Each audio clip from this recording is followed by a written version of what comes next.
여러분들 반갑습니다. 최영복이라고 합니다. 다시 한번 인사드리겠습니다.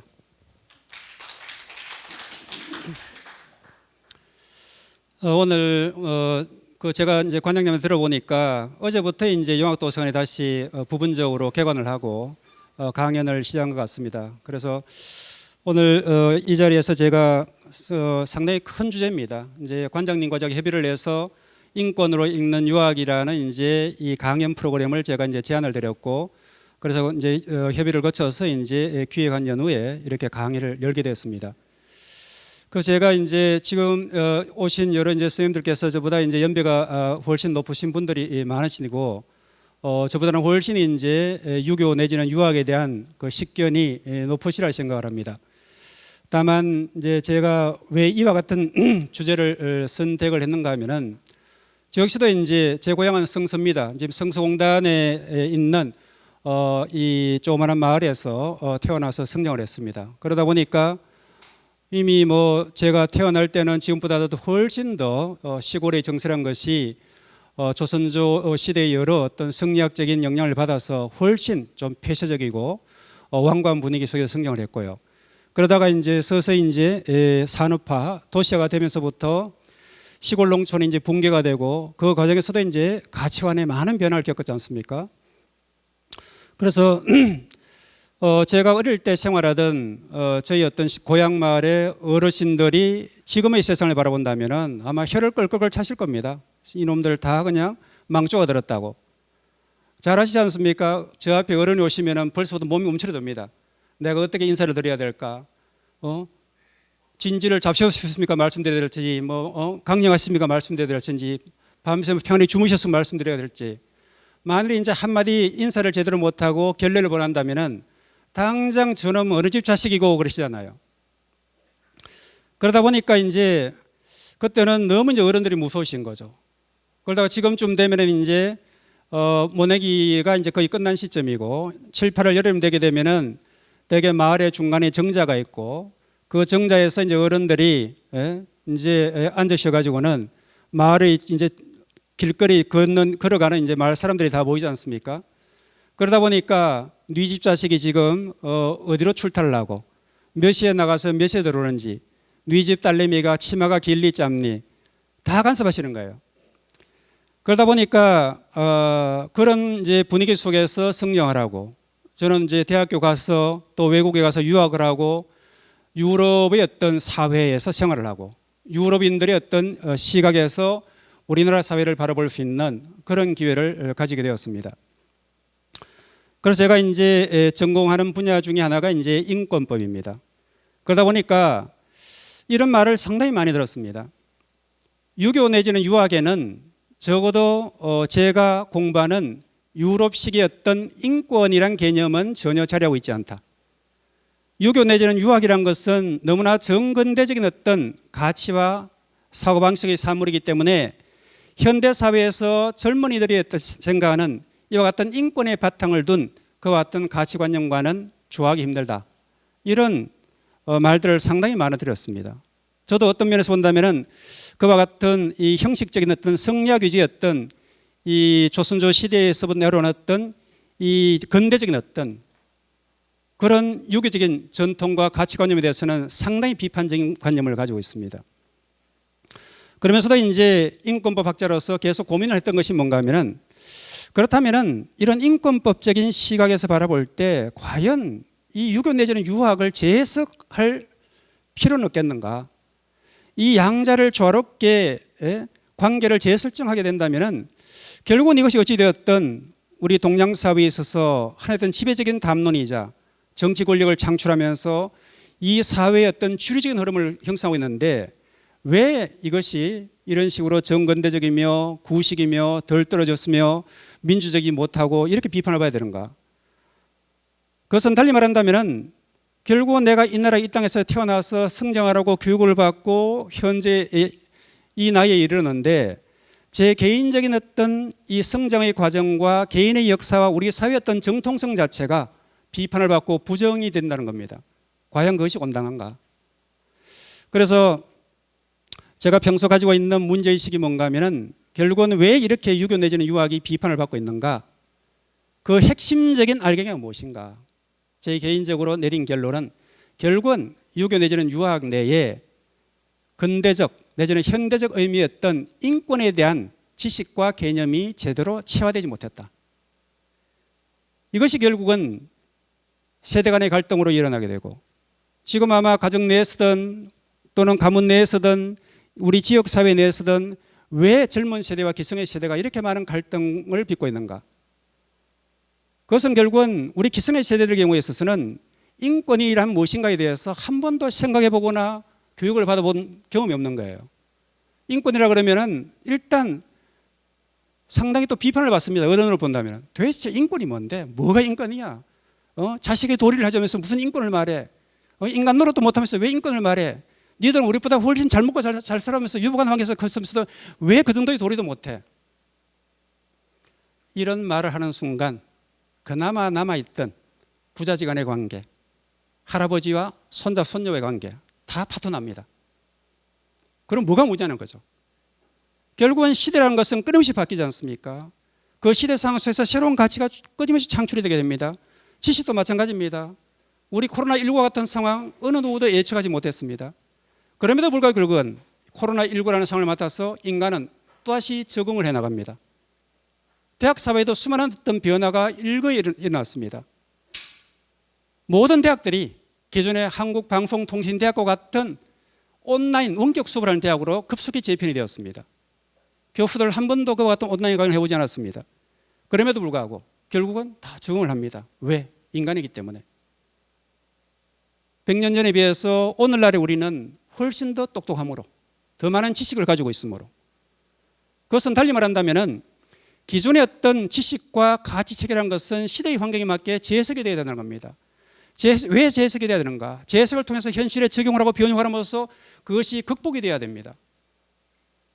그런데 우리가 정근대적, 근대적인 이와 같은 유교와 유학에 대해서 이처럼 재해석을 하고 재극복을 하지 않은 상태에서 계속 어떤 고단준론식이었던 과거의 시각에서 오늘만을 바라본다면 결국은 유교나 유학은 정근대적인 어떤 가치 담론으로서 영원히 뒤떨어지는, 그러고는 종래는 사라질지도 모릅니다. 그렇다면 아까 말씀드린 것처럼 저를 비롯한 여러 선생님들이 태어나고 자라면서 절대적 영향을 받은 그와 같은 우리 어떤 정신적인 자양분 자체가 이 땅에서 사라져버린다면 그건 불행이지 않습니까? 되살려내야 됩니다. 흔히 말하는 온고이지신을 말하지 않습니까? 온고이지신은 무엇입니까? 옛것을 찬찬히 성찰하고 살펴야 됩니다. 그를 통해서 현대적인 상황에서 적용을 시켜서 현대에서 살아남을 수 있는 새롭게 재해석되고 재생산됨으로써 어떻게 하면 이 유교적인 가치를 현대적 의미에서 되살려낼 것인가, 여기에 대해서 우리가 진지하게 고민을 해야 된다는 거죠. 제가 서두가 좀 길었습니다만 일단 이해를 돕기 위해서 제가 말씀을 드린 겁니다. 그래서 제가 기본적으로 이 강연을 기획하게 된 제 개인적인 이 문제의식의 배경에 대해서 말씀드렸습니다. 그래서 제가 드린 어떤 이와 같은 말씀을 바탕으로 해서 이후에 이어지는 여러 강연의 내용들에 대해서 한번 경청을 해보시면은 모르겠습니다. 변화가 일어날지 일어나지 않을지. 그래서 저는 늘상 선생으로서 제자들에게 요구하는 게 한 가지가 있습니다. 오늘 나이와 지위 고하를 떠나서 똑같이 제가 선생님 입장에서 여러 선생님들에게 요구하는 것이 있습니다. 결국은 우리가 이렇게 소중한 시간을 내서 이렇게 만난다는 것은 변화를 해야 됩니다. 그런데 변화라는 것은 저는 화학적, 물리적 변화를 말하는 겁니다. 예를 들어서 A와 B라는 화학 물질을 섞어서 일정한 어떤 과정을 거쳐서 결과가 내서 화학 공정을 거쳐서 결과가 났을 때 새로운 제품이 나타나는데, 나의 변화라는 것은 지금은 원재료의 상태입니다. 우리는 이제 프로세싱 과정을 거칠 겁니다. 그 과정을 거쳐서 이 강연이 끝날 시점이 되면 새로운 모습의 나가 태어난다는 거죠. 그게 바로 르네상스, 재탄생이라는 겁니다. 불어의 르랑 R이라는 것은 재라는 맛이고 네상스라는 것은 영어를 벌써의 탄생입니다. 그래서 마치 유럽에서 인문주의의 어떤 부흥이 일어났듯이 우리가 이와 같은 강연의 과정을 통해서 새로운 나의 창출, 새로운 우리의 창출, 새로운 사회의 창출이 이루어지지 않는 상태에서는 사실은 우리 이와 같은 노력들이 헛될 수가 있습니다. 그래서 그런 면에서 제가 조금 부연 설명을 드렸습니다. 시간이 제한적이기 때문에 제가 주요한 내용만 몇 가지 말씀을 드리면서 지나가도록 하겠습니다. 제일 위에 보면 인하고 인하니 인되니라. 어느 분이 한 말씀 같습니까? 아시는 분이 있습니까? 최영복이었습니다. 제가 나이 20이 되면서 제 인생의 모토로 제 스스로 삼은 겁니다. 그래서 제가 나이 20 정도에 제가 생각할 때는 제가 그때 이제 많은 영향을 받은 것이 이제 공자님의 사상과 부처님의 사상이었어요. 그래서 보니까 공자님은 주로 내세우는 것이 인을 내세우시고 부처님은 여러 덕목을 내세우는데 후행자의 삶을 살기 위해서는 참지 못하면 도저히 후행자의 삶을 살 수가 없더라고요. 그래서 제가 궁극적으로 지향되는 것이 무엇인가? 결국은 내가 죽기 전까지 한번 사람이 되어서 죽고 싶다. 이것이 20살에 제 나름대로 인생의 모토이자 서원이었습니다. 이것이 그 이후로 이제 많은 어떤 좀 변화를 겪었습니다만은 지금도 제 마지막 소원은 똑같습니다. 인간으로서 또렷이 내 자신을 성찰하면서 죽는 그 순간까지 내 의식을 가지고서 내 존엄한 모습을 가지고서 그대로 내가 지금 죽어가는구나라는 것을 느끼면서 숨을 거두는 마지막 순간까지 내가 또렷한 의식의 상태로서 나라와 내 주변의 가족과 사회를 관찰하고 성찰하면서 갈 수 있는 정도의 어떤 깨달음을 얻자. 그것은 20살에 저나 60이 다 돼가는 지금의 제 모습이나 똑같습니다.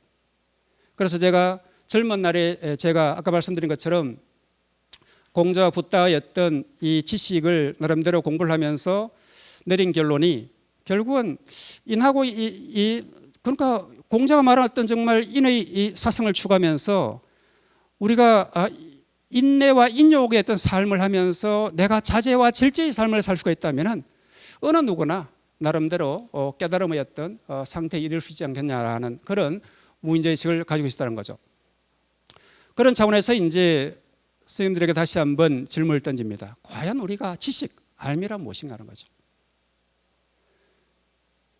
그래서 제가 절개 이제 인용합니다만은 학생들한테 똑같은 질문을 던지면은 이제 막 나름대로 어떤 생각을 가지고 막 이제 설명을 합니다. 열심히 안다는 것이 뭐 지식이 무엇인가 이제 막 지식이 무엇인가에 대해서 말 설명을 합니다.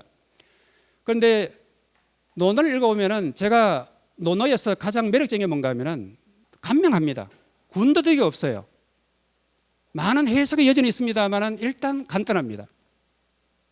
공자님의 답변은 명확하죠. 제자가 물음에 대해서 아는 것을 안다고 모르는 것을 모른다 알아. 이게 안다는 겁니다. 이게 저처럼 먹물 수십 년에 참 어렵습니다. 왜? 내가 아는 것을 안다고 모르는 것을 모른다 한다는 것은 이미 내가 무엇을 알고 무엇을 모른다는 것을 내가 안다는 겁니다. 이게 정말 힘든 거예요. 지식인들은 남한테 내가 모른다는 것을 치인하기가 정말 힘듭니다.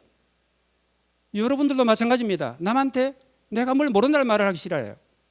그런데 내가 정말 안다면은, 내가 안다는 것에 대해서 자신감이 있다면은 내가 무엇을 알고 무엇을 모르는가의 그 경계를 아는 거예요.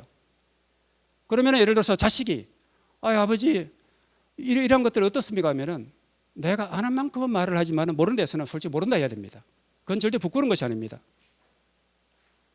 그런데 우리는 자꾸 터치를 해요. 터치를 하다 보니까 내가 비참해지는 겁니다. 듣는 입장에서도 아버지 모르는 것 같은데 괜히 뭐 허세 보이시는 것 같아. 그래서 지금부터라도 저는 그렇게 생각합니다. 내가 정말 알면 안다 하고 모르면 모른다 시인을 해버리면 편안한 거예요. 그런데 저도 이제 강연을 나가는 학생들한테 질문을 받습니다. 괜히 제가 자신 없는 거 횡설수설하면요 학생들 다 합니다. 그럴 때는 깨끗이 손을 내립니다. 미안하지만 내가 그 부분에 대해서는 잘 모르겠는데 우리 편리한 말 있지 않습니까? 내가 좀 더 찾아보고 다음 시간에 와서 설명해 줄게 하면은 상황 끝이에요. 그럼 이제 가서 열심히 찾아봅니다.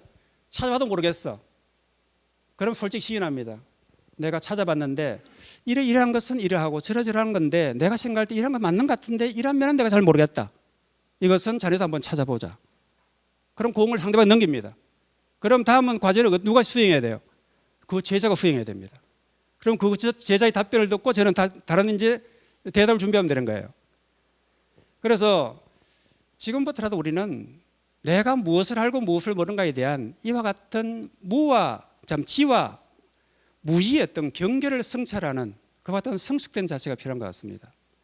그렇게 되면 결국은 우리처럼 어떤 전문가처럼 어떤 분야에 어떤 고도했던 전문적인 지식을 가지지 못한다 할지라도 적어도 한 생을 살아가는 데 있어서의 필요한 삶의 지혜는 가질 수 있지 않나 생각합니다.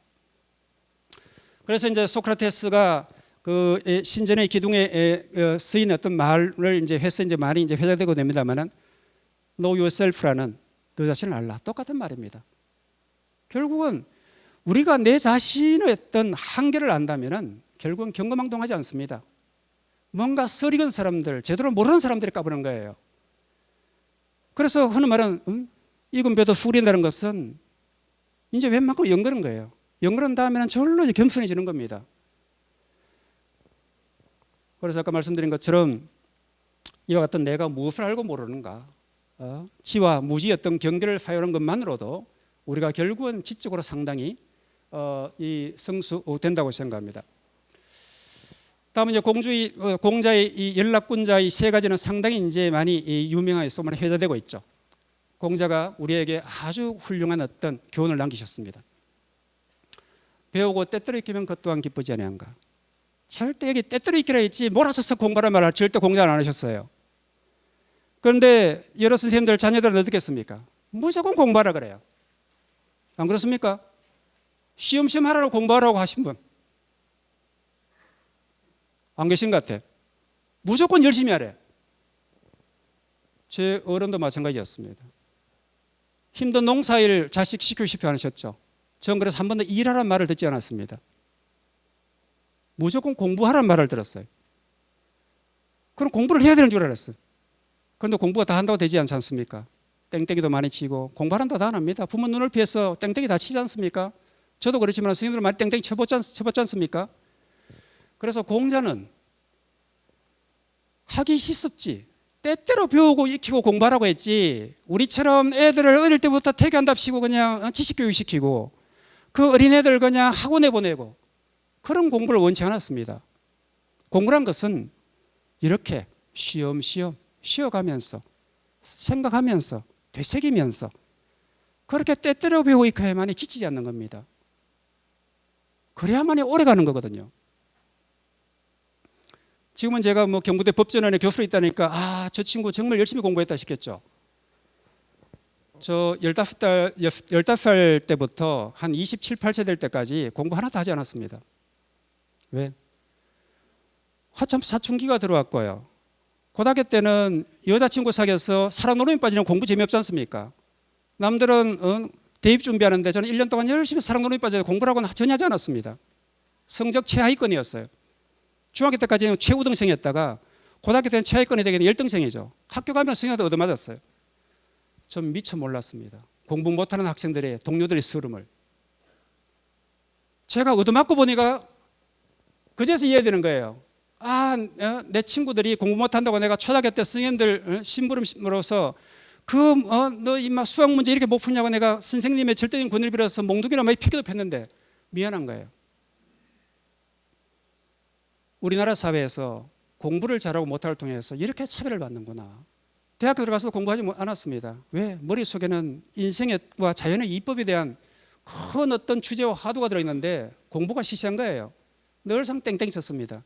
후배시켜서 늘상 대강시키고 수업 늘상 빠져먹고 저는 뭐 했느냐? 늘상 슬렁슬렁 놀러 다니는 거예요. 그런데 어떻게 대학교 교수까지 되었느냐? 그제서야 이제 대우각성을 하고 한 10년을 헤맸으니까 그제서야 이제 공부를 하기 시작한 겁니다. 뒤늦은 공부죠. 저 유학 가려고 할 때 집안에서 다 반대했습니다. 왜? 이 막내 동생 아들 자식 보니까 공부라고는 쥐뿔도 하지 않으면서 늘상 슬렁슬렁 놀고 헤매고 공부를 하지 않고 산에 가서 명상이나 사색한답시고 자고 개나 데리고 놀고 이런데 믿겠습니까? 저라도 믿지 못할 것 같아요. 그런데 이제 제가 한 고집 하니까 유학 소속 다 해놓고 일방 통보하고는 그냥 데이트하던 아내와 결혼을 하고는 사흘 만에 집을 떠나서 비행기를 탔습니다. 그럼 어떡하겠습니까? 자신 놈 죽이겠으면 살리겠습니까? 그래서 결국은 공부를 했습니다마는 제가 논어를 읽으면서 공자의 이 말씀을 지금은 여실히 느낍니다. 결국은 이렇게 공부를 제가 하기 쉽지 않았다면 저는 아마 도태가 되어서 지금 이 자리에 설 수 없었을 겁니다. 두 번째도 마찬가지입니다.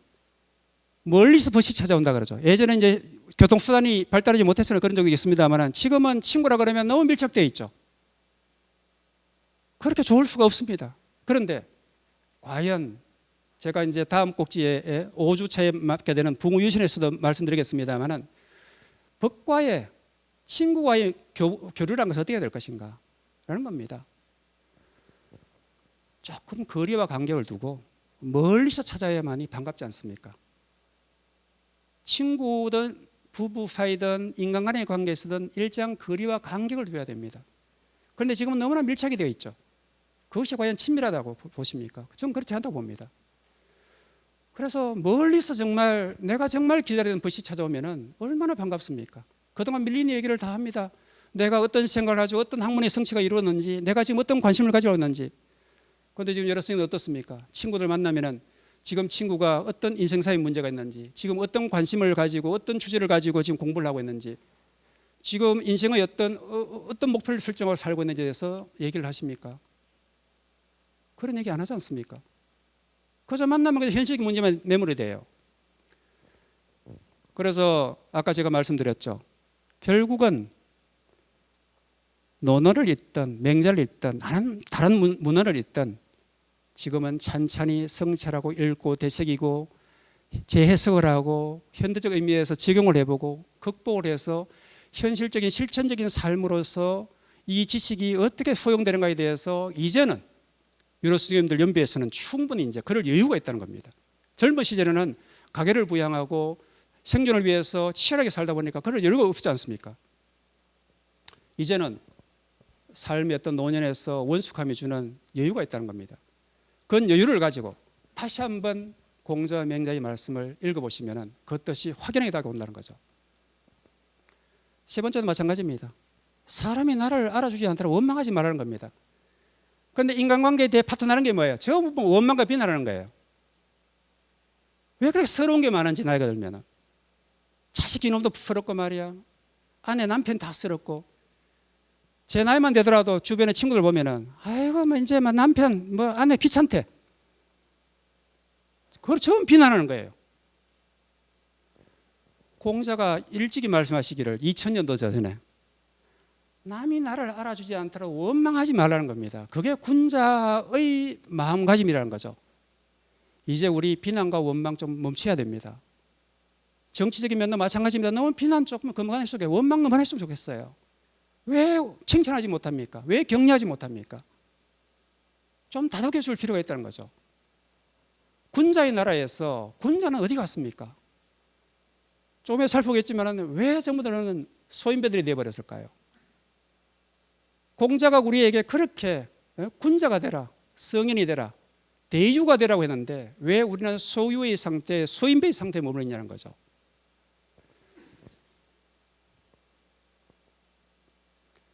맹자도 공자와 같이 세 가지 즐거움에 대해서 말을 했습니다.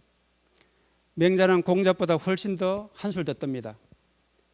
군자에게는 세 가지 즐거움이 있는데 천하의 왕노릇 하면 여기에 들어있지 않다.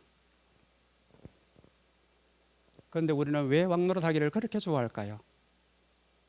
정치와 권력을 왜 그렇게 탐할까요?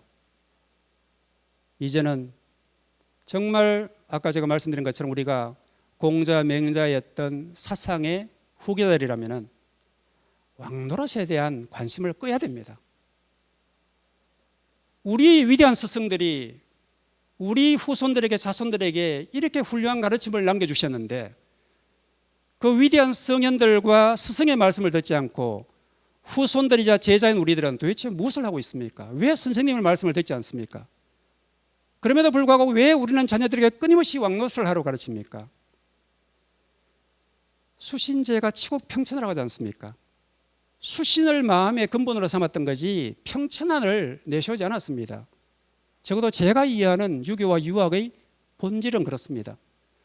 그러면서 맹자가 말하지 않습니까? 소박합니다. 부모가 모두 생존해 계시고 형제가 무한 것. 이게 첫 번째 절고입니다. 저는 어른께서 이제 부모님께서 7, 8년 전에 이미 세상을 떠나셨기 때문에 이제는 그 첫 번째 즐거움에서도 이미 반쪽이 날아가 버렸습니다. 두 번째는 전 정말 중요한 말을 생각합니다. 우러러 봐서 하늘에 부끄럽지 않아야 된다는 겁니다. 사람에게 부끄럽지 않아요. 삿된 마음이 없어야 된다는 거죠.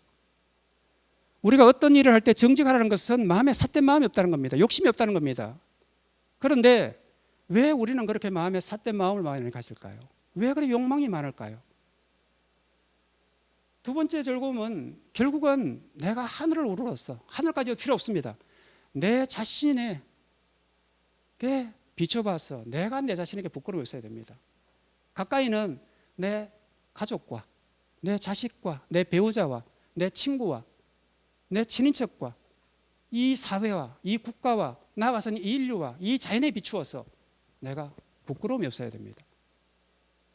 그런데 우리는 언제부턴가 부끄러움이 없는 사람이 되어버렸어요. 사단 중에 하나가 수호지심인데 왜 우리는 이렇게 부끄러움을 모르는 그런 민족이 되어버렸을까요? 우리는 지금 우리 지역 사회가 영남유림에 정말 정통성을 계승했다고 했는데 이런 면에 대해서는 저는 신랄히 비판을 합니다. 우리 부끄러움을 알아야 됩니다. 왜? 공자맹자의 어떤 가르침을 제대로 이행하지 못하고 있는 거거든요. 세 번째는 저와 같은 선생에게 해당됩니다만 꼭 선생만이 아니라 천하 영재까지는 이것은 정말 천운이죠. 저도 아직까지 천하 영재를 얻지 못했습니다. 정년이 다가오니까 조급해요. 하지만은 이때의 천하 영재라는 것은 좁게는 이 가정 내에서 였던 우리의 어떤 자녀들만 그리고 이 사회에 있었던 우리 후속 세대를 전 말한다 생각합니다. 우리 사회의 후속 세대를 정말 우리 어린아이들 자라난 미래 세대들 제대로 가르쳐야 되지 않겠습니까? 그들을 보다듬고 사랑을 해야 됩니다. 그들이 우리보다 훨씬 더 유능하게 이 사회를 짊어지고 나가도록 그저 소화적인 상태에서 국수주의에 빠진 이 나라 이 땅만을 위해서 생각하는 것이 아니라 우리 어떤 분단의 문제, 동북아의 어떤 이 지정학적인 문제, 나아가서는 이 인류와 이 자연과의 공생을 꿈꾸는 그와 같은 위대한 영재들로 키워내야 됩니다. 그렇기 위해서는 어떻게 되겠습니까? 우리 부모 세대들이, 우리의 기성세대들이 기존에 어떤 성현들의 가르침을 되새겨서 우리의 후속 세대들을 어떻게 하면 행복하게 살 수 있을까에 대해서 우리가 한 번 더 진지하게 공부하고 논의를 거쳐서 진지하게 토론을 해야 됩니다. 그 과정을 거쳐야만이 결국은 공자맹자의 어떤 세 가지 즐거움을 우리 현실의 삶에서도 이루어 나갈 수 있다고 생각을 합니다.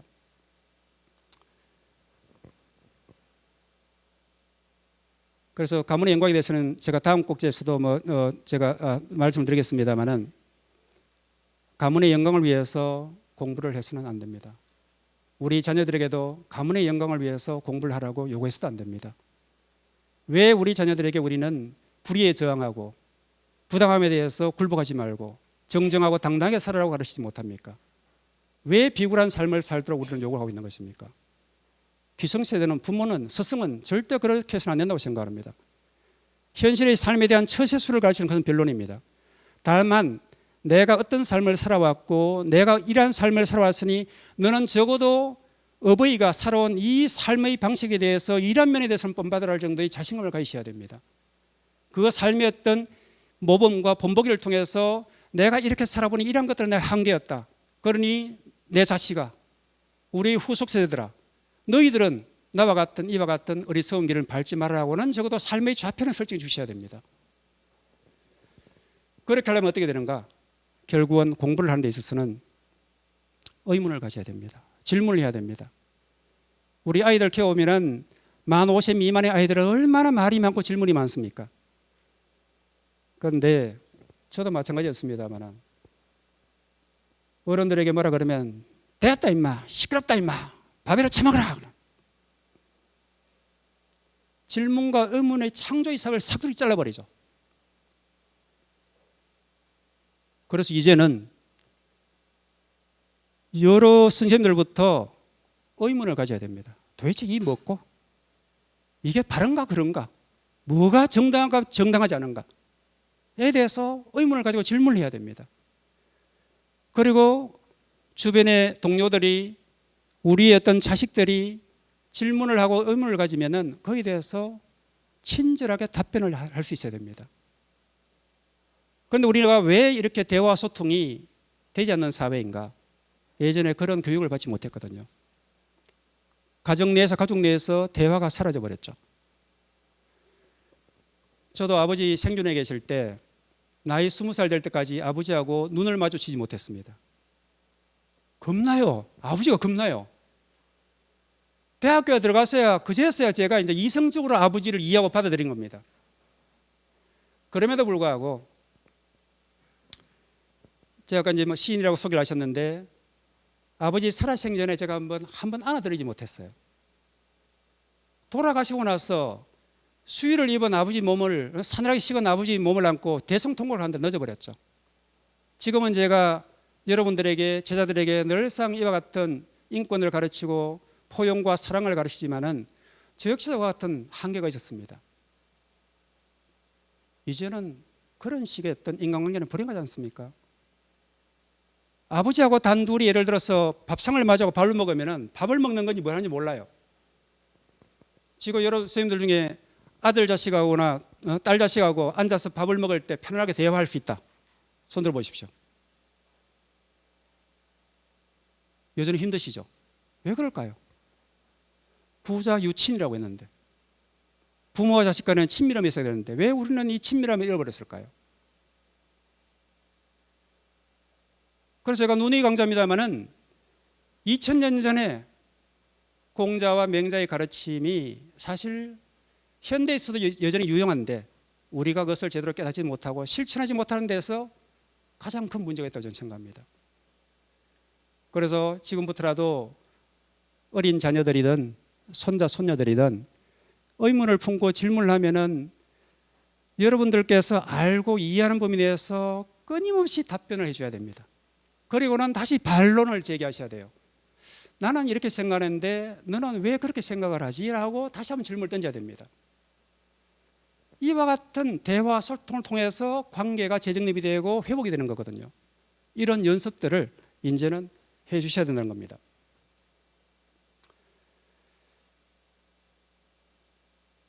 인간의 권리 부분에 대해서는 시간이 없기 때문에 제가 나중에 시간을 보고 좀 설명을 하고 유교 내지 유학을 바탕으로 해서 제가 인권 관련된 내용들을 결부시켜서 좀 설명을 하도록 하겠습니다. 인권이란 것은 뭡니까? 한자로 사람 인자의 권리, 권자예요. 인간의 권리, 사람의 권리입니다. 그런데 저는 유교 내지는 유학을 어떻게 바라보고 있는가? 인륜으로 바라봅니다. 사람의 기본적인 윤리 도덕관념이라는 거죠. 인권과 인륜은 사람에 관한 겁니다. 사람의 권리 보장에 관한 것과 사람이 살아가는데 최소한도로 필요한 어떤 도덕과 윤리에 관한 문제예요. 이런 면에서 바라본다면은 현대 인권법이든 기존에 했던 유교 내지는 유학이든 사실은 그 본질은 같다고 봅니다. 왜? 사람이 그 바탕에 있으니까요. 그래서 이것이 충분히 조화가 될 수 있다는 겁니다. 유학을 사전에 가서 검색을 해보십시오. 유교 유학을 하면은 공자를 시주라는 어떤 학문의 책에 참 무미건조하고 참 재미없습니다. 유교를 하면은 그와 같은 유학을 종교적으로 정립한 것, 이런 식으로 되게 설명이 나와요. 그렇습니까? 과연 유교나 유학의 본질이 그렇습니까? 그렇지 않습니다. 그래서 이제 성균관대 신정원 교수가 쓴 인권유학이라는 책에서 이렇게 개념 정의를 하고 있습니다. 유학이라 하면 사람이 전승 문화를 평생 학습하여 삶의 제도로 습관화시키고 내재적 역량을 바탕으로 자신의 기질을 통제하고 부족하고 과도한 부분을 변화시켜 일상과 정치 영역 그리고 국제관계에서 상생과 평화의 가치를 극대화시키는 거룩한 사람이 되고자 하는 가치체계이다. 쉬운 말을 교수들은 되게 어렵게 하죠. 너무 비꼬아 놨습니다. 이거 간단합니다. 앞에 제가 말씀드렸지 않습니까? 유학이라면 뭐 거두절미하고 인간이 인간답게 살아가는데 필요한 최소한의 어떤 도덕 윤리 규범으로 이해하시면 됩니다. 그런 면에서 유교든 유학이든 탁월한 어떤 우리에게 지침을 제공합니다. 그래서 이 가운데 이제 하나 강조할 것은 뭔가 하면은 이 부분입니다. 국제관계에서 상생과 평화의 가치를 극대화한다. 제가 나중에도 한번 응모하겠습니다만은 우리는 이제는 세계사적인 관점을 가지셔야 됩니다. 국제적인 관점을 가지셔야 돼요. 저는 원래 이제 큰 학문의 범주로서는 국제법 전공자입니다. 국제법을 하다 보니 국내법 학자와는 다른 그런 사고를 많이 합니다. 예를 들어서 민법과 형법과 같은 건 되게 정치하죠. 논리적입니다. 그런데 저는 이제 사실 법학이 제 적성이 맞지 않아요. 그런데 어떻게 해서 법대 들어가 보니까 적응을 해서 살아남아야 되고 공부는 해야 되겠는데 그 가운데 보니까 국내법은 도무지 재미없고 보니까 국제법이라는 게 있었어요. 뭔지는 모르지만 뭔가 스케일이 큰 것 같아. 제가 조금 추상적 허황된 생각을 많이 했으니까 이거 뭔가 내가 그동안 헤매면서 체득한 그런 어떤 사유의 체계와 뭔가 흡사한 것 같다 하고 이제 국제법을 전공하기 시작한 겁니다. 그런데 보니까 법은 법이에요. 그래서 하지만은 중요한 것은 뭔가 하면은 국제법이나 국제사회 지향하는 것은 뭔가 하면 우리 인간과 인류의 공생과 상생 평화로운 가치 질서의 창출입니다. 우리가 지금 남북 분단의 문제를 왜 해결하기 힘듭니까? 우리 남북의 어떤 소위 말하는 내재적인 접근을 통해서 두 체제가 상호 합의에 버리면 문제가 쉽게 풀릴 것 같은데 왜 이렇게 복잡합니까? 결국은 복잡한 국제적인 관계 속에서 남북 간의 문제가 얽혔기 때문에 그렇지 않습니까?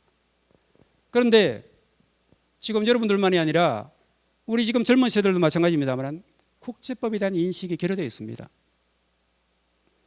세계사적인 관점에서 사유를 하지 않습니다. 우리 8시, 9시 뉴스를 보더라도 국제뉴스 너무나 소략합니다. 대부분 국내면을 다뤄요. 그런데 세상은 열렸죠.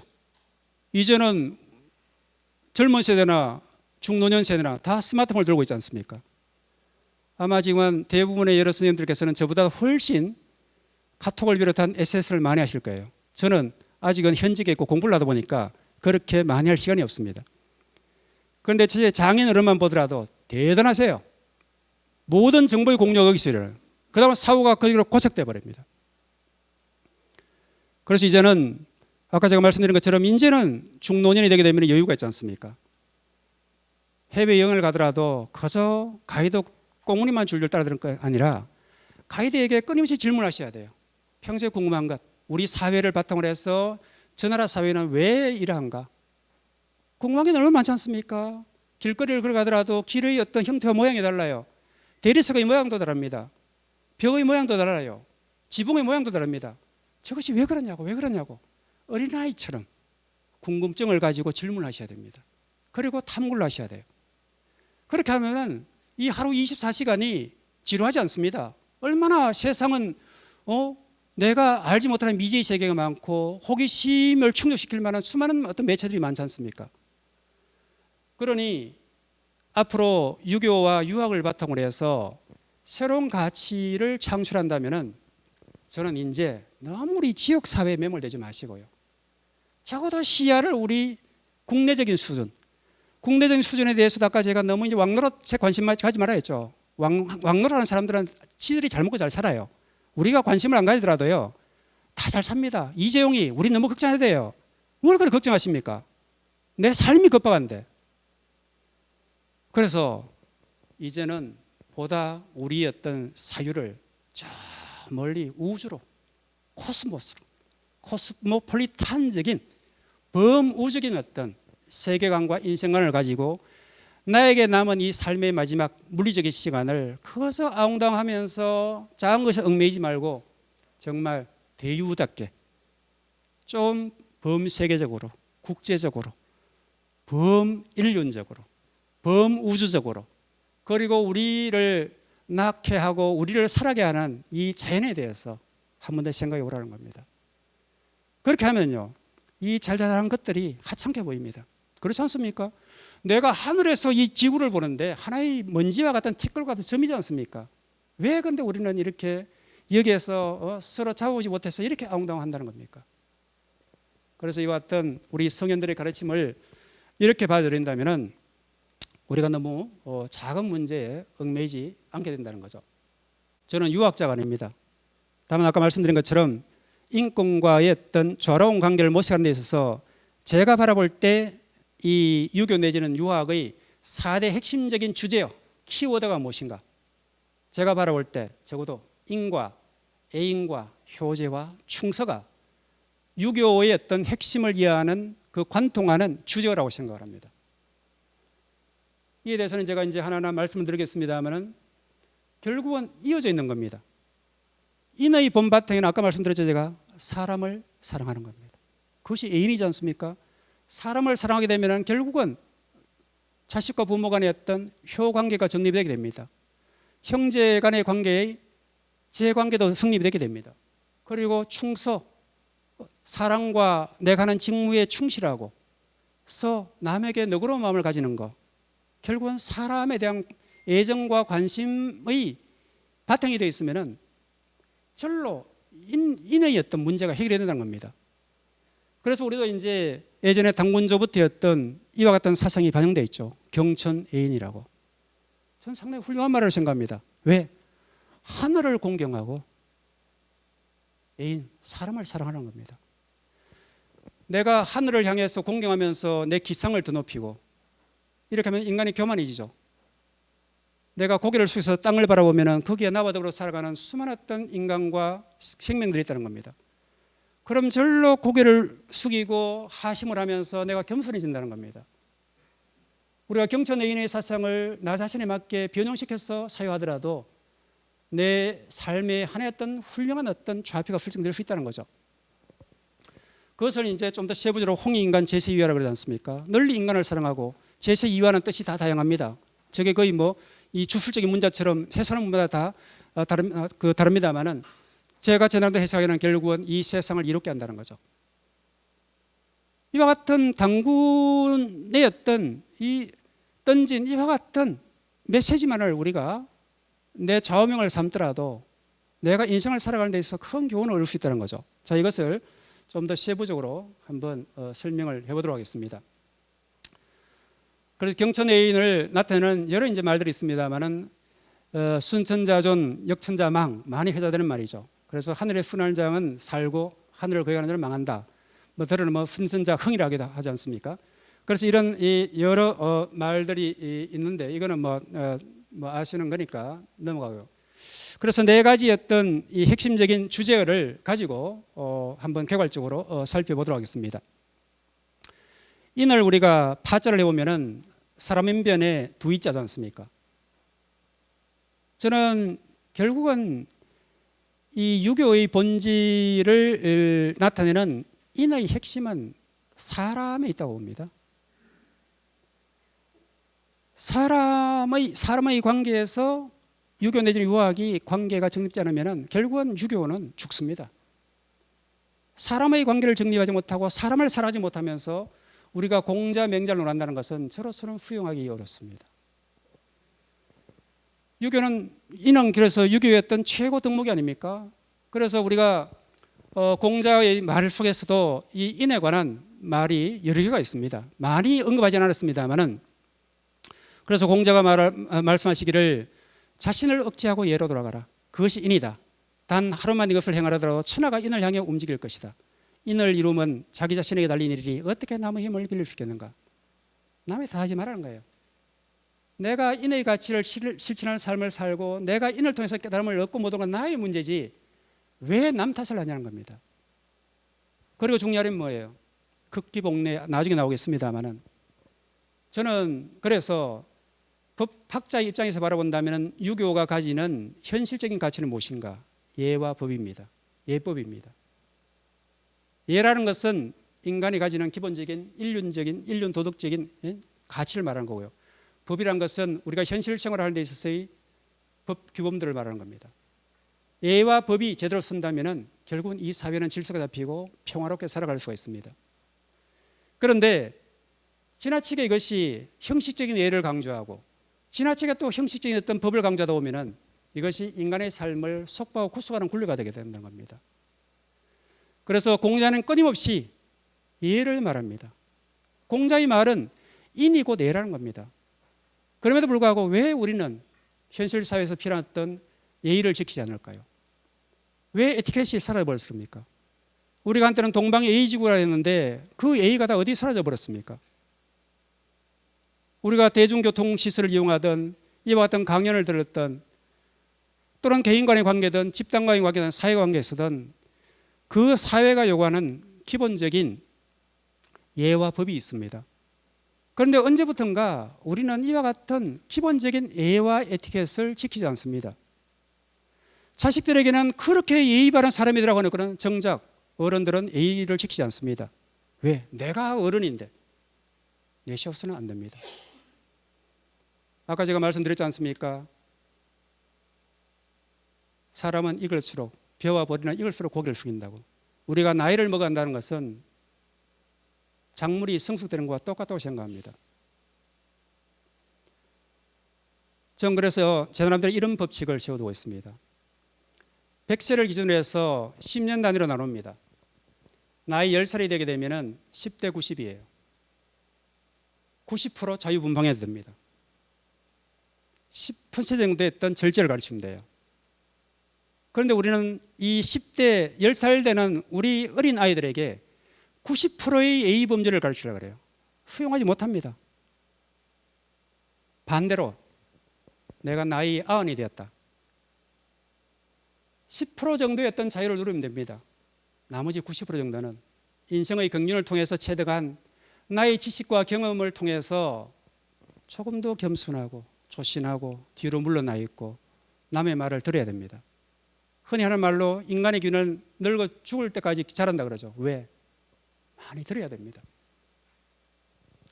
제 나이쯤 되니까 제 주변에 이 지인들의 부인들이 푸념하는 게 뭡니까? 아, 형복 씨 요즘 누구 때문에 죽겠어요. 왜? 남편이에요. 요즘 잔소리가 너무 심해요. 왜 잔소리 심해요? 평소에 말이 없잖아요. 그렇게 말합니다. 그런데 평생 못한 말을 요즘 다른 것 같아요. 사사건건 집안일에 간섭하고 밥그릇을 제대로 씻지 않니, 물을 제대로 빼내 덮어놨니 안 됐니, 뭐 어디가 먼지가 있니 아니 돌아다니면서 우리 내무반 생활할 때 군대 생활할 때 좀 점검한다는 거예요. 그래요? 그 친구가요? 그럴 때 그래요?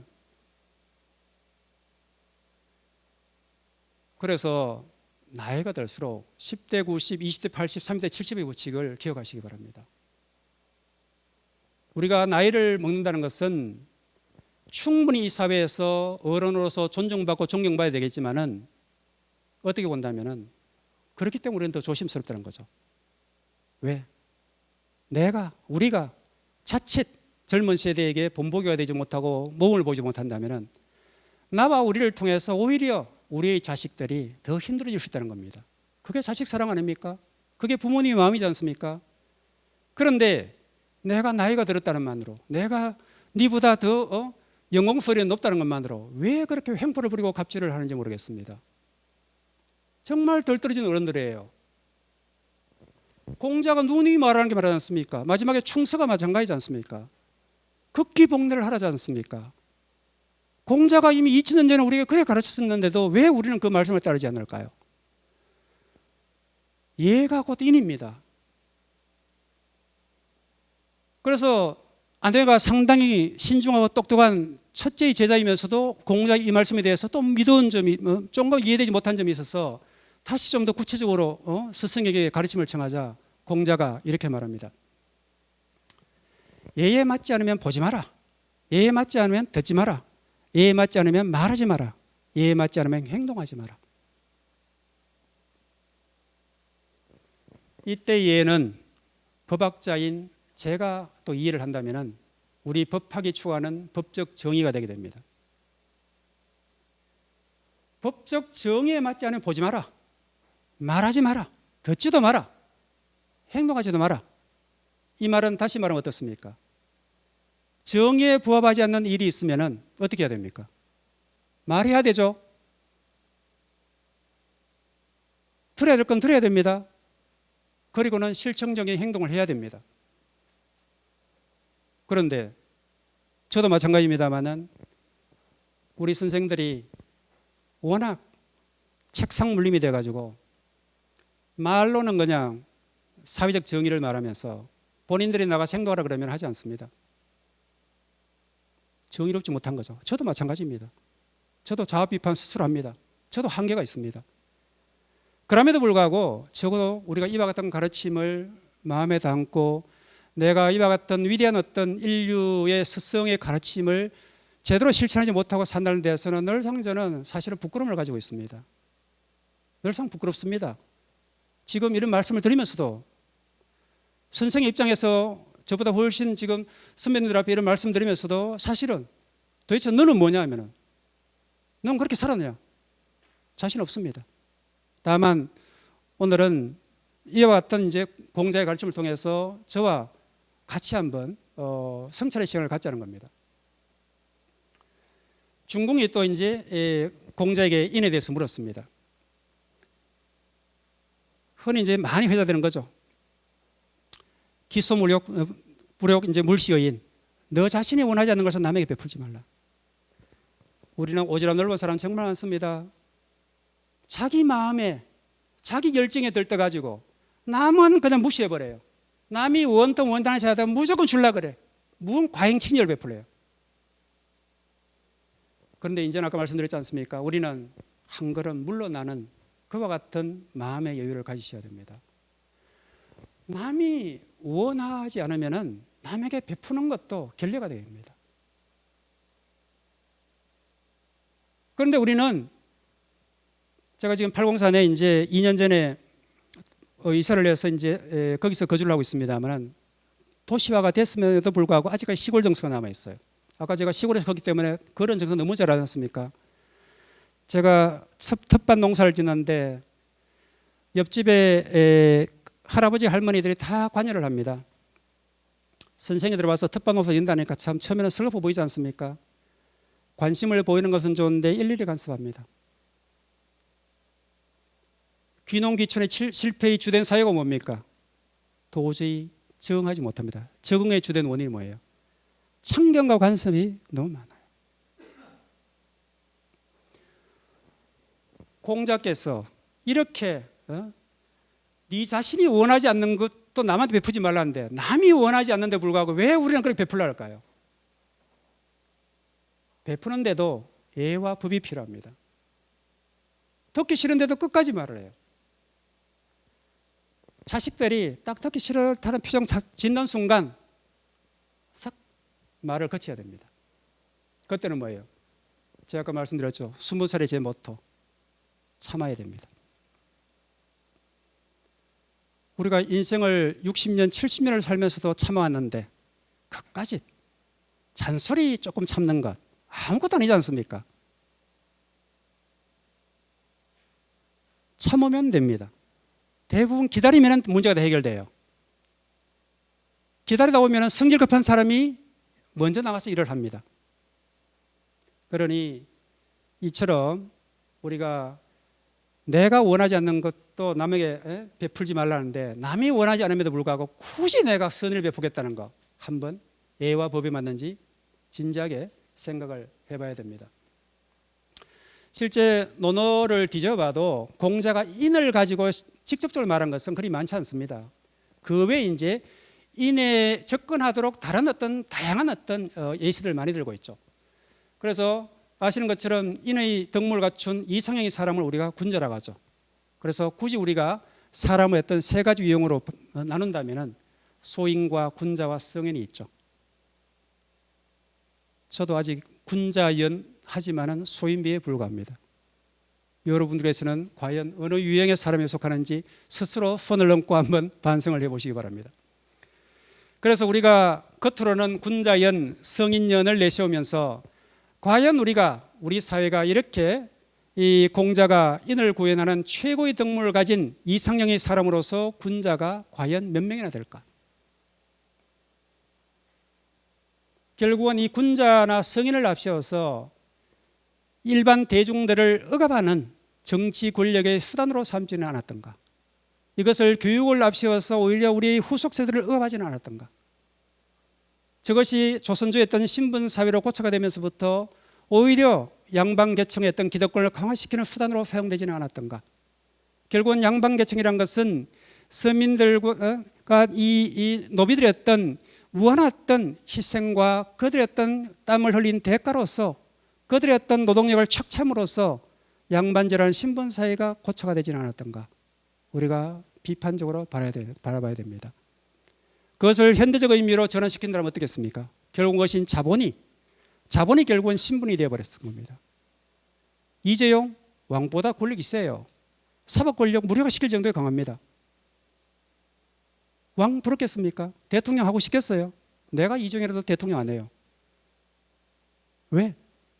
우리나라의 최대의 재벌의 수장이고 세계에서 내놓으라는 어떤 기업인데 기껏 대한민국 정도의 어떤 대통령 하기 싫죠. 그래서 이 자본주의가 가지는 이와 같은 폐습을 이와 같은 이제 기존의 조선주의 어떤 신분제 사회와 연결시켜서 바라보게 되면은 이 자본주의가 가지고 있는 장점과 단점에 대해서도 우리가 충분히 비판적으로 검토가 가능하다는 거죠. 그래서 공자도 제자 자하에게 말하기를 군자유가 돼야 되지 소인유가 되지 마라. 자아가 스승 말을 듣지 않고 자꾸 권력을 탐하니까 스승이 제자마다 이제 장단점이 있지 않습니까? 그러니 자아에게 너는 말이지 적어도 군자유가 돼야 되지 왜 자꾸 소인유가 되려고 하느냐고 이제 따끔하게 질책하는 겁니다. 이 질책은 우리에게도 여실히 적용되는 겁니다. 우리는 성급한 거예요. 왜 좀 더 우리가 학문적인 수련을 거치지 못하고 수신제가를 한 다음에 치국평천을 해야 되는데 수신제가 되지 않은 상태에서 왜 치국평천을 자꾸 하도록 강요하는가? 그래서 적어도 이 공자가 지향하는 이 군자가 되기 위해서 어떻게 될 것인가?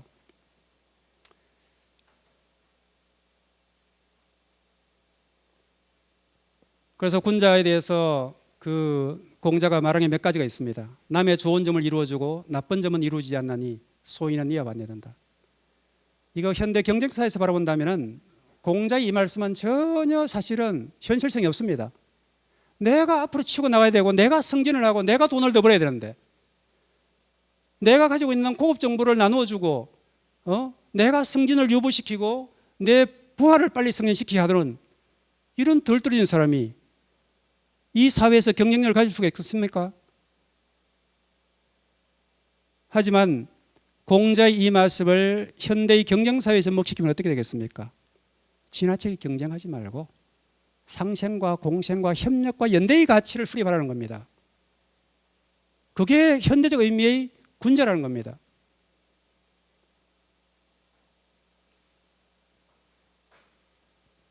두 번째도 마찬가지죠. 자신의 약한 점을 다스리고 남의 약한 점을 책망하지 않는다. 그런데 우리는 왜 남의 약한 점을 끊임없이 끄집어내서 상처의 생책을 내는지 모르겠습니다. 약점을 꼬집어서 파고들어요. 그거 군자유가 아닙니다. 군자유는 그것을 알면서도 뒤로 물러나서 한참을 기다리고 지켜본 다음에 그럼에도 상대방이 그 잘못을 모르고 고치지 않는다면 그제서야 어른으로서 선배로서 스승으로서 준엄하게 꾸짖어야 됩니다. 일단은 기다려줄 줄 알아야 됩니다. 그런데 기다리지 않고 곧바로 그냥 나가서 상대방의 약점을 책망해버리면 상대방이 말은 맞는데 감정이 상해요. 그럼 관계가 깨지게 되죠.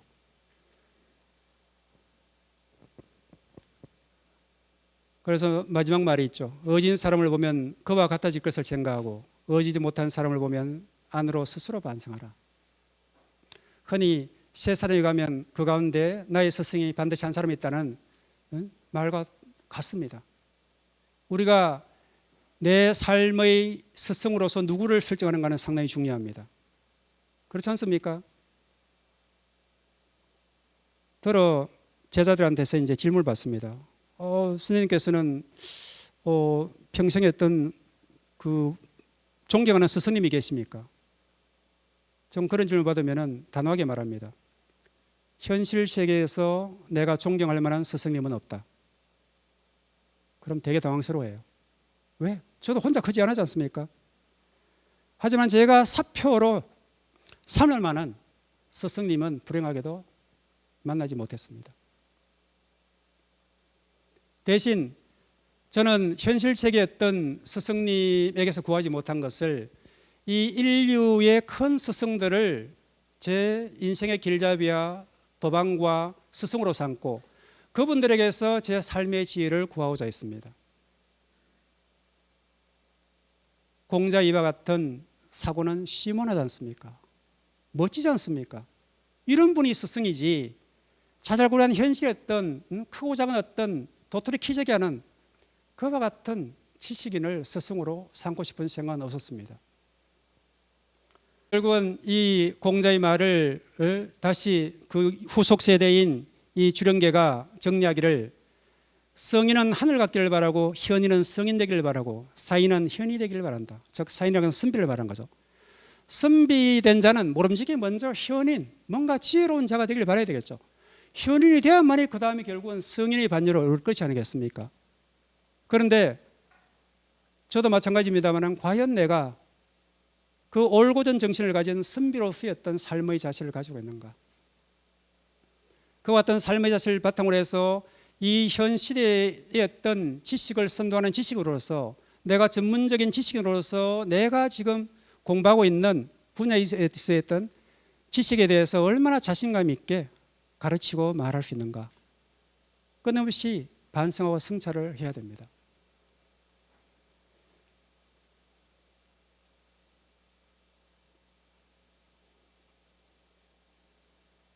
그래서 이거 공자가 세상을 주의하면서 공경에 여러 번 처해 있지 않습니까? 그러면 이제 성격이 불퉁불퉁한 자로가 스승에게 못질을 하는 거예요. 군자도 이런 공안징에 빠질 수 있는 겁니까? 그러니까 공자가 역시 걸물이죠. 이런 공공도 견뎌낼 수 있는 것이 군자이니라. 견뎌내지 못하는 것이 소인이다. 공자가 도적으로 몰리기도 하고 또 감금되기도 하고 배도 쫄쫄 굴고 가면서 가서 제자들을 데리고 세상을 떠도는데 참 스승으로서 면이 안 쓰지 않습니까? 그런데도 역시 공자의 이런 모습은 의연하죠. 군자답죠. 그래서 우리가 공공된 상태, 힘든 상태를 제대로 극복하지 못한다면 그것은 우리가 군자라고 할 수 없다는 겁니다. 지금 우리 코로나19의 상황도 마찬가지입니다. 이런 힘든 공공의 상황에 있어서 우리가 군자답게 대유답게 의연하게 견뎌내고 서로 협력하면서 또 제한된 상황에서 우리가 같이 가르치고 배움의 기회를 갖는 거, 이거 참 멋진 모습이지 않습니까? 이게 아름다운 삶의 모습이라고 저는 생각합니다. 그래서 제가 생각해 공자는 이런 어떤 사회, 이런 인간관계를 원하지 않았는가 생각을 합니다. 두 번째는 예인입니다. 제자 번지가 인에 대해서 묻자 공자가 말합니다. 사람을 사랑하는 것이다. 참 공자가 법학을 공부했으면 쓱하게 됐을 것 같아요. 군더더기 없지 않습니까? 실정법에 아주 부합하는 그런 사고를 하고 계신 것 같아요. 번지가 인에 대해서 간단합니다. 사람 사랑은 인, 애인이다. 인 이꼴 애인입니다. 아까 제가 논의 말씀드렸지 않습니까? 우리가 인을 현실적으로 실천한 것은 애인입니다. 사람을 사랑해야 됩니다. 번지가 조금 이해가 안 되니까 지혜로움이 뭔가 다시 묻자 공자 말씀하시죠. 사람을 하는 것이다. 여러분들 어떻습니까? 여러분들 평생을 같이 살고 있는 반려자에 대해서 얼마나 알고 있습니까? 여러분들의 자녀에 대해서 얼마나 알고 있습니까? 나아가서 여러분들 자신에 대해서는 얼마나 알고 있습니까?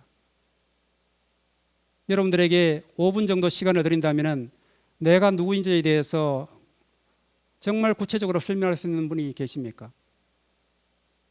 로스쿨 신입생들에게 자기소개를 하면 이렇게 말합니다. 저는 어느 대학 몇 학번이고요. 아니면 나이가 몇 살이고요. 전공은 뭘 했고요. 이런 식으로 자기를 소개합니다. 그럼 저한테 호되구정 들어요. 제가 인권에 대해서 시간이 없어서 강의를 하지 않았습니다만 인권에 있어서 차별을 금지해야 되는데 그 차별의 금지 항목에서 나이나 연령을 내세우는 것 금지돼야 됩니다. 소위 말하면 민정 까지 마십시오. 전 제 동료 교수들이 있습니다만은 타 학과의 교수들이 동료 교수들이 나이가 몇 살인가 보면 제일 곤혹스럽습니다. 저 관심 없습니다. 출신 대학 자연스럽게 안 하는 것이지 제가 굳이 확인하지 않습니다. 어느 고등학교, 심지어는 뭐 세세하게 가정사에 대해서 다 관심을 가집니다. 그건 사생활이죠. 친구와 벗이 부모가 되게 되면 자연스럽게 알게 됩니다. 내가 동료 교수를 알게 되면 알게 될수록 서로를 정말 사생활도 많이 알게 됩니다. 그런데 대면대면한 관계에서 그저 객관적인 어떤 그를 상징하는 객관적인 지표에 대해서 내가 안다고 해서 거기에 대해서 아는 것입니까? 제가 예와 법을 말씀했지 않습니까? 이런 강연 중에는 어르신께서도 잠시 진동을 해주셔야 됩니다. 그래서 우리가 사람을 안다는 것은 정말 중요합니다. 우리가 예를 들어서 현재 문재인 대통령에서 얼마나 알고 있습니까? 저도 모릅니다. 그런데 아는 듯이 말을 해요. 유명한 정치인들 압니까? 현실적으로 드러난 외형적인 모습에 대해서만 알죠. 사람을 안다는 것은 예인이고 사람을 사랑한다는 것이 바로 인이라는 겁니다. 그래서 지금부터라도 나와 관계를 맺고 있는 내 가족들에 대해서 내가 얼마나 아는가에 대해서 한번 잠을 해보셔야 됩니다. 그게 인을 가정 내에서 실천하는 방식입니다.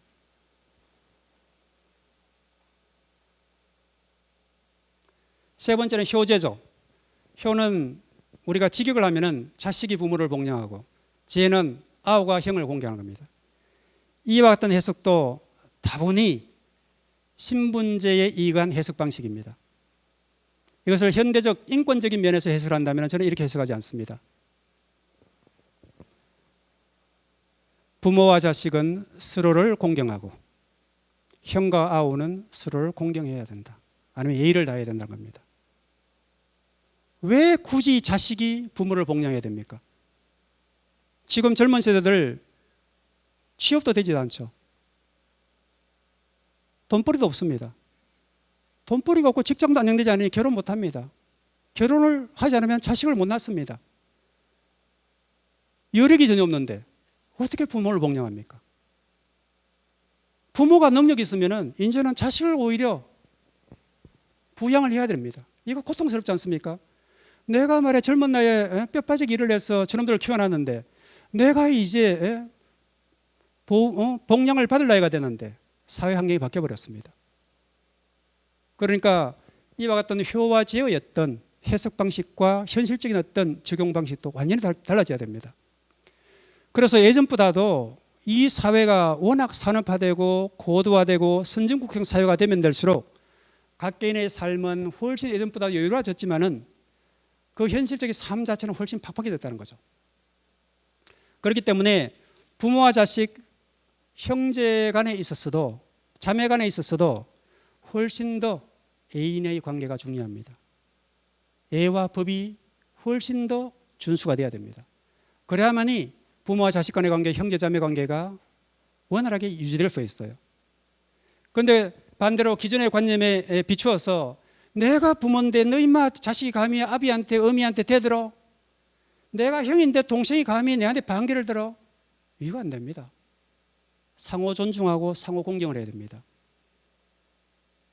그게 제가 현대 인권법적인 측면에서 알고 있는 효와제의 해석 방법입니다.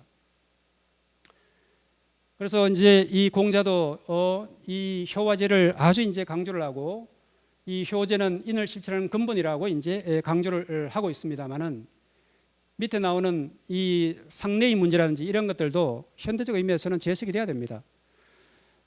전 그래서 지금은 이제 우리 제사가 많이 간소화되었습니다만은, 제가 시골에 있을 때 어른이 생존해 계실 때는 3대조까지 제사를 모시지 않습니까? 그리고 추설 명절, 설 명절이 있죠. 제 어릴 때는 심지어는 뭐 5대조까지 우리 어머니 허리 부러집니다. 그 연약한 여인들의 몸으로 낮에 밭일 해야 되죠. 시집살이 살아야 되죠. 자식을 먹여 키워야 되죠. 제사 그냥 한 달간 한 번씩 돌아오죠. 너무나 희생적이지 않습니까? 사람을 사랑하지 않았다는 거예요. 사람을 사랑한다면은 죽은 제상의 예는 간소하게 하고 현재 살아있는 내 조상인 내 아버지와 어머니의 어떤 건강을 먼저 생각해야 된다는 겁니다. 그런데 죽은 조상에 대한 재산을 그렇게 극진하게 모시면서 나중에 죽어서 또 다른 조상에 대한 생전에 계시는 부모님과 내 배우자에 대해서는 왜 좀 그렇게 무심하셨을까요? 대구로 돌아가시면은 배우자분에게 정말 자네 수고했네. 내 정말 그동안 자네 마음 이해하지 못했네. 한번 어깨를 다독여 주십시오. 처음에는 그랬죠. 아, 이거 왜 이래? 나중에 말하는 그것이 충서가 되게 되면은 상대방도 이제는 마음을 돌립니다. 진실하지 못한 거예요, 서로가. 마음에 삿된 마음이 나서는 겁니다. 교만이 나서는 겁니다. 그래서 이 인의 근본은 애인이라고 했죠. 그 애인이 되게 되면 결국은 효제도 이루어지게 됩니다. 이것도 이제 구태연한 이제 말씀들인데 불효의 세 가지가 있는데 세 번째 보십시오. 장가들지 않아 자식이 없어 선조의 제사를 끊습니다. 이거 지금 현대적으로 그대로 받아주시면 되겠습니까? 말씀드렸죠. 요즘 젊은 친구들 대를 끊고 싶어 끊는 게 아니에요. 사회 구조가 바뀌었다는 겁니다. 저는 잘 보지 않습니다만은 그건 뭐예요? 밤늦게 나와가지고 연예인들 늙은 미혼인 자식들 어머니들 모셔놓고 하는 프로그램 있지 않습니까? 끊임없이 결혼하기 싫다는 자식들 아들 자식들을 내세워가지고는 끊임없이 결혼을 하라 그래요. 정당합니까? 저는 아니라고 생각합니다. 왜? 자녀의 의사를 존중해 줘야 되거든요. 내가 혼자 살고 싶다는데 존중해 줘야 됩니다. 또 지금 그보다 더 훨씬 후속 세대인 지금 20대들 정말 힘들어요. 우리보다는 훨씬 유복한 환경에서 성장했지만은 그들이 살아가는 이 현실의 삶 자체가 너무나 팍팍합니다. 제가 아까 유학을 갔다 왔다 있지 않습니까? 제가 프랑스에서 공부를 했는데 그 당시에 벌써 20수년 전에 프랑스는 우리보다 훨씬 잘 사는 나라였죠.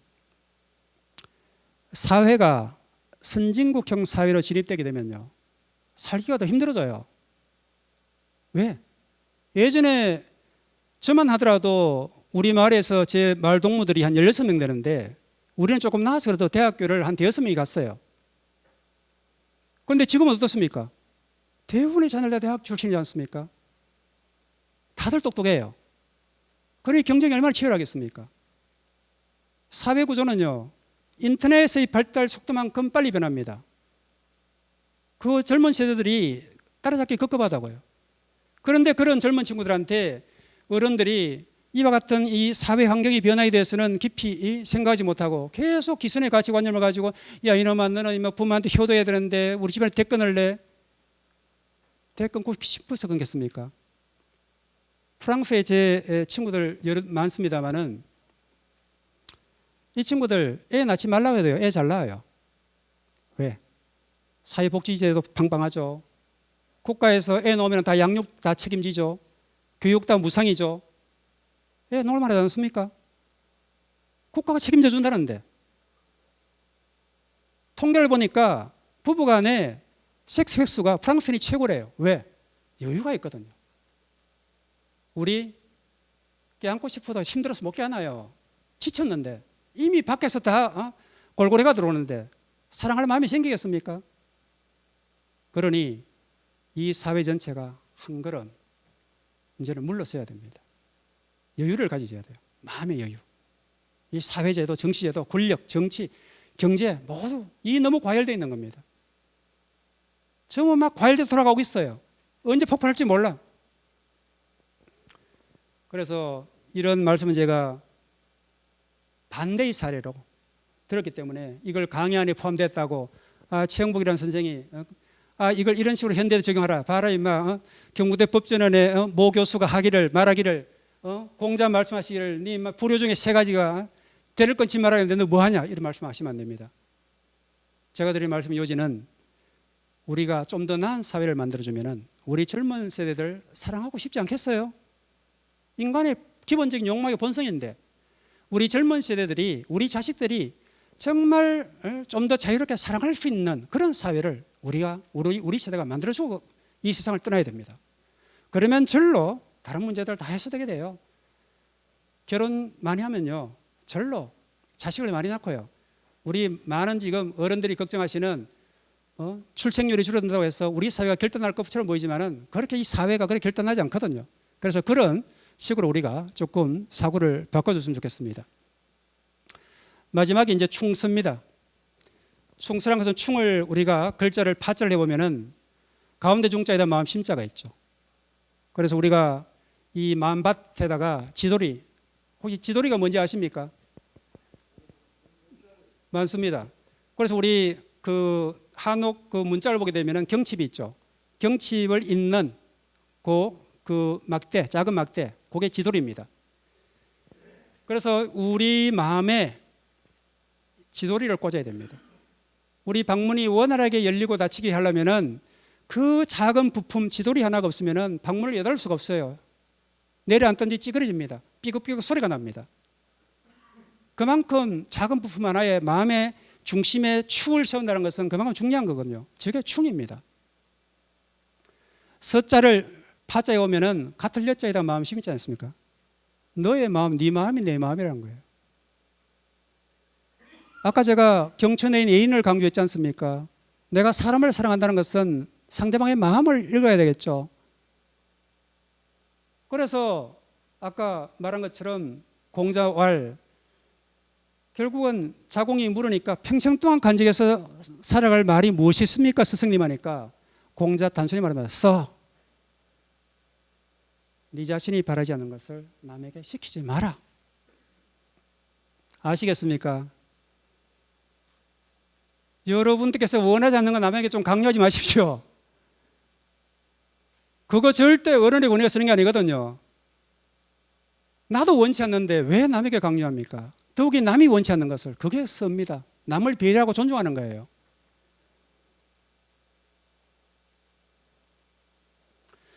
그래서 제가 생각할 때 이 설을 현실적으로 실천하는 방법이 두 가지가 있다고 생각합니다. 첫 번째는 능건취비, 즉 가까운 데서 취하여 깨달아라. 두 번째는 극기복례, 자기를 이기고 예로 돌아가는 겁니다. 다 가까운 거죠. 나로부터, 내 가까운 곳부터 시작하라는 겁니다. 제가 아까 한 10수년 헤맸다고 했죠. 20대 중후반에 극심하게 정말 헤매고 돌아와서 어느 날 마루턱에 또 걸타내는데 갑자기 이제 허로운 웃음이 나는 거예요. 뒤돌아 생각해 보니까 내가 10수년 동안 왜 그리 헤맸을까? 결국은 내 마음속에 있고 내 가까이 다 있었던 것을 왜 밖에서만 구했던가?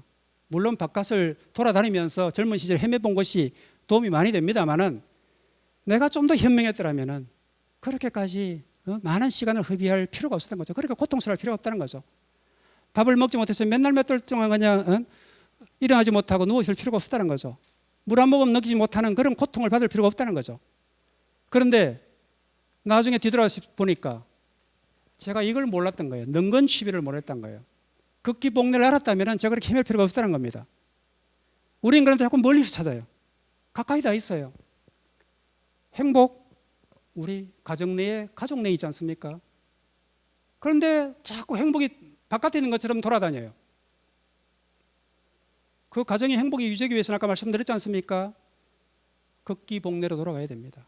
애인하고 충성을 해야 됩니다. 그게 인의 실천 방법입니다. 그렇게 하면은 결국은 공자가 늘상 강조하듯이 하루를 극기복례하며 인도로 돌아갈 것이다. 단 하루만이라도. 우리 지금 평균 수명이 남성들, 여성들 공이 80세가 넘었지 않습니까? 365 곱하기 80하면 정말 많은 날입니다. 그 많은 수천 수만 날 가운데 공자 말씀하시기를 단 하루만이라도 극기복례하며 인으로 돌아간다는 거예요. 깨달음을 얻을 수 있다는 겁니다. 이것을 달리 말한다면 극기복례도 힘들 뿐더러 극기복례를 하지 못하면 인을 이루기가 힘들다는 거죠. 그러나 지금부터 이제는 아까 제가 여러 번 말씀드린 것처럼 이제는 적어도 이제 여러분들께서 중노년의 나이에 접어들었다면 인생을 이제 조망하고 관조할 수 있는 그와 같은 삶의 여유와 지혜가 있으니 공자의 이 말씀에 따라서 극기복례를 단 하루만이라도 하다 보면은 누구나 다 인을 이룰 수가 있고 인이 되면은 결국은 우리가 대유가 될 수가 있고, 대유가 되면은 결국은 현인이 될 수가 있고, 현인이 되게 되면은 결국은 인간의 어떤 가장 본래의 깨달음에 대한 성인의 반열에까지 올 수 있다는 겁니다. 그게 결국은 우리가 공명의 사상을 실천하는 선비유로서 군자로서 살아가는 그 마음가짐이 아닐까 생각을 합니다. 제가 남은 시간은 강연 내용이 있습니다만은 시간이 제한되어서 여기까지 하고 질문을 받고 답변하는 시간을 갖도록 하겠습니다. 고맙습니다.